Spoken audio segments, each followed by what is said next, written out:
Welcome to a super easy guide on how to complete the Tomb Easter egg in Call of Duty Black Ops 6 Zombies. Before loading into the game, you're gonna need to put on a powerful bullet weapon onto your class for the final boss fight because the boss itself does not take damage from explosives. You're gonna need a weapon such as the Krig 6, the AMR sniper rifle, or the GPMG LMG are the ones I recommend. Load into the game with one of these on your class to set yourself up for the boss fight. Last thing before we get started is that this map was very buggy on launch, and if you're having trouble with anything at all in the Easter egg, make sure you check the top of the description or pinned comment to see if I have any updates on bug fixes there. Step 1. Follow the markers all through the map until you find this portal at the very end and enter into the crazy place. Step 2. Once you're inside the crazy place, head over to this back wall where you'll find a bridge that has been broken up and is floating in the air. Looking through, you should see the Sentinel artifact, and you need to come over here and look at the Sentinel artifact in order to activate some character quotes about crossing the bridge. Step 3. We are now going to begin building the ice staff, so you can skip ahead in the chapters down below if you already have the ice staff in your game and you need to upgrade it. But for the next couple steps, we're going to be building the ice staff. The first step to building the ice staff is to kill the shock mimic that spawns in on round 8. He will run straight at you, and the first one that you kill will drop this little monocle on the ground that you need to pick up. Step 4 is to complete 2 different Roman numeral walls in the game. The first one is over here by Deadshot Daiquiri in the Neolithic Catacombs, and the second one is over here next to Death Perception in the Tombs. Now, the way we get these walls to light up is that we need to have a lantern that is within the same room as these paintings lit up, and when that lantern is lit up, the wall will light up with these Roman numerals. Just for reference, this is the lantern that needs to be lit up on the tomb side, and if this lantern is lit up, obviously here on the wall, you will see the Roman numerals. The way that we get one of these lanterns to light up is actually super easy. You just want to run laps around the entire map, looking for any lantern spawns around the map, and just shoot them if they are not the lantern that you're looking for. They'll drop to the ground, explode in purple fire, and then a few seconds later, a random lantern on the map, which may be the lantern that we need, will actually just light up. Keep running in circles around the main loop. There are none that spawn in the crazy place. They're all in this main circle and down here by Quick Revive. Once one of the lanterns that you need actually does light up, you just need to go take a look at this wall and shoot them in order of Roman numerals. It'll have a very, very fancy slanty looking font where you have to kind of check how many tally marks there are on the 7 and the 8. But again, it's just Roman numerals. Shoot them 1 to 10 in order. And once you're finished, that will spawn in a little soul box orb. This will initiate a little lockdown here where you need to kill all of the zombies in the area a couple of times. At the very middle, it will give you a max armor. And at the very end, it'll give you a max ammo. And once you complete that max ammo, it will give you 1 out of the 2 staff parts. Once you're done with the first staff part, keep running around the map and shooting lanterns, and eventually you will get the spawn on the second lantern location. And again, same exact thing. Shoot 1 to 10, do a soul box, and at the very end of the soul box, it will give you the other half of the staff. These 2 walls are pretty much exactly similar, each giving you 1/2 of the staff part. They don't have to be done at the same time or both activated at the same time. You can just do one and then the other. Step 5. Once you have both staff parts, head to the crazy place and place both staff parts inside of this little portal. This will start a lockdown in which you actually have to defend the staff from zombie damage and parasite damage. This is a little bit of a difficult lockdown, and I definitely recommend being set up with maybe a purple rarity Pack-a-Punch tier 2 gun at least before you get started with this. And if you fail this or any other steps during this Easter egg, just simply go to the next round and you can retry anything. Upon completing this lockdown defense, you will be rewarded with the unupgraded ice staff. Step 6 is the ice staff upgrade. Whenever you're ready to upgrade the ice staff, you need to run around and identify 3 different lanterns that are lit up that are close enough to each other in order for you to run between them and shoot all 3 with the ice staff within 10 seconds. If you don't have good locations, there can be up to 4 spawns in one game.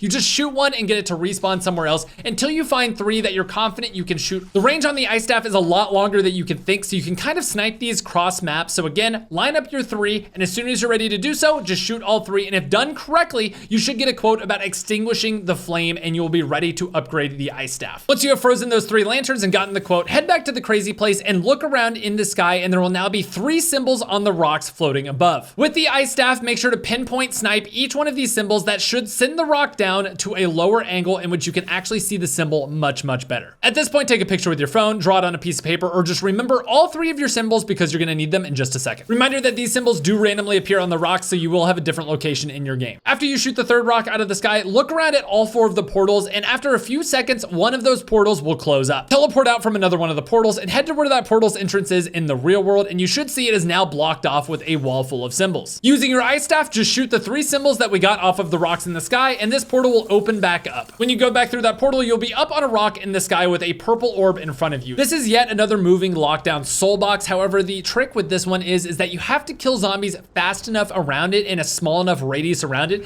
to keep it moving, because if you don't kill zombies fast enough around it, this will actually fail the soul box and you'll have to progress to the next round in order to try again. If you do fail, again, it's not a big deal. You'll just have to find that closed door in the crazy place, go back back to the real world and repeat that process over again, but just make sure that you have a good enough gun that you're not dying here, because it does get a little hectic with lots of boss spawns. Once you've got the orb all the way to the end, there will be a big flash on screen and you are complete with the ice staff upgrade. Just simply insert your ice staff into this little area. It will power up the crystal and it will now become the Ul's arrow. And again, side note, if you're doing this co-op and multiple people have the staff, all you need to do is just wait a few seconds for this to refresh and you'll be able to upgrade your second staff as well. It just takes a little bit of time to cool down. Step 7.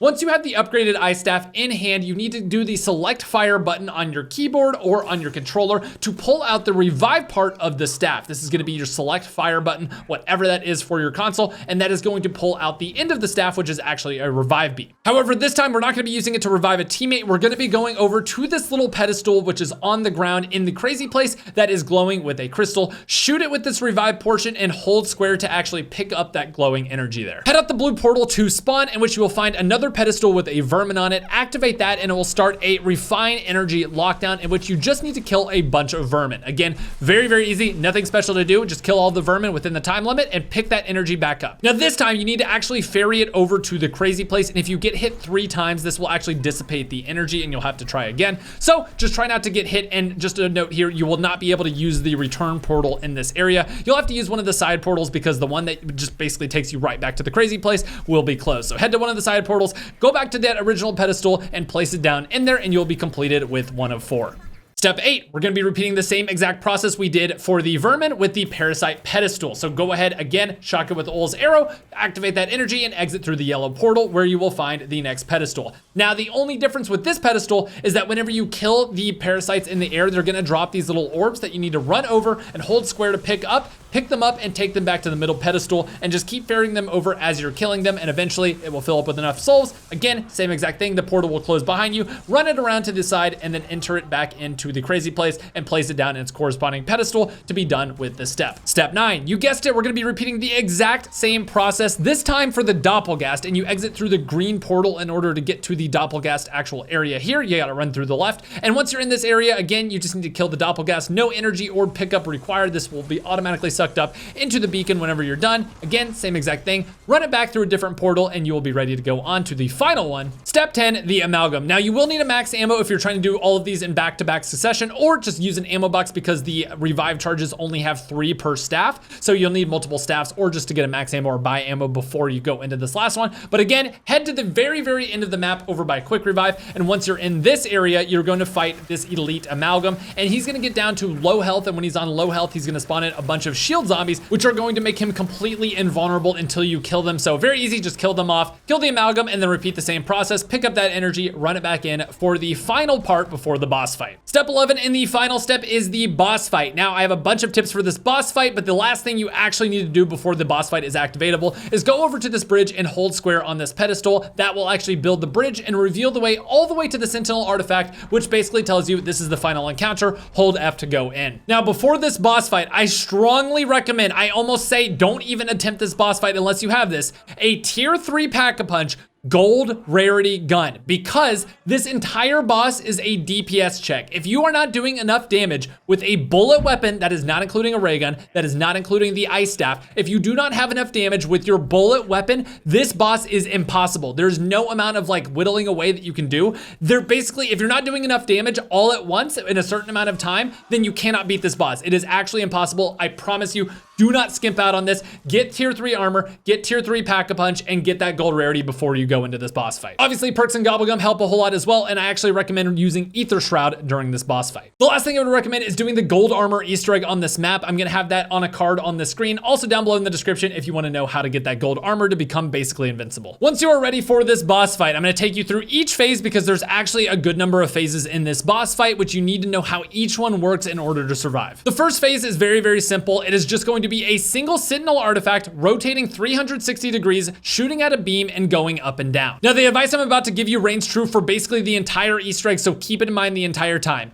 If the Sentinel artifact is up high, you go down low. If the Sentinel artifact is down low, you go up high. This beam is a stunning beam that does a ton of damage and is devastating to your armor. Above all else, this is the most dangerous thing in the entire boss fight, and allowing zombies to be next to you when this beam hits you is basically an instant down. Now for phase 1, you just need to run around avoiding the zombies if you can and avoiding the beam at all costs. You don't actually have to kill anything in phase 1, you just need to wait. Now after a certain amount of time has passed, the Sentinel artifact will turn purple and it will become vulnerable. It'll start shooting a little purple orb at one of the things. Completely ignore that, ignore what's going on, and just focus all of your fire on the Sentinel artifact itself because it will take bullet damage. Not explosive, not wonder weapon, not score streak. It will only take bullet damage during this part, and you only have a small window of time to damage it before it turns back red and goes immune again. If you do enough damage, you will chunk the boss's health a good amount and you will be on to the next phase. At the start of phase 2, you will get a max ammo and it will duplicate the Sentinel artifact and it will now start shooting out 2 laser beams. Again, same rule, laser beams are down low, you're up high. Laser beams up high, you're down low. Phase 2 is exactly like phase 1 except for that duplicated artifact. Just keep laying into it until you hear that big clang or it goes immune, and you just need to repeat this until you go on to the next chunk of health, which is the next phase. The next couple of phases until it's at half health are gonna function the exact same way, except it's just gonna keep adding more Sentinel artifacts as you break them. More and more lasers is more and more danger, so again, respect the lasers, stay away from them. And if you wanna look for a camping spot, there's a good spot underneath one of the platforms where you can sit up there with the ice staff and kill all of the zombies running at you that way. Once you get to about half health, the artifacts in the middle will no longer take damage during that little purple phase. They will be immune. However, there are going to be a bunch of elite enemies running around with Sentinel artifacts embedded inside of them. These enemies are incredibly dangerous because they deal like triple damage and they stun you.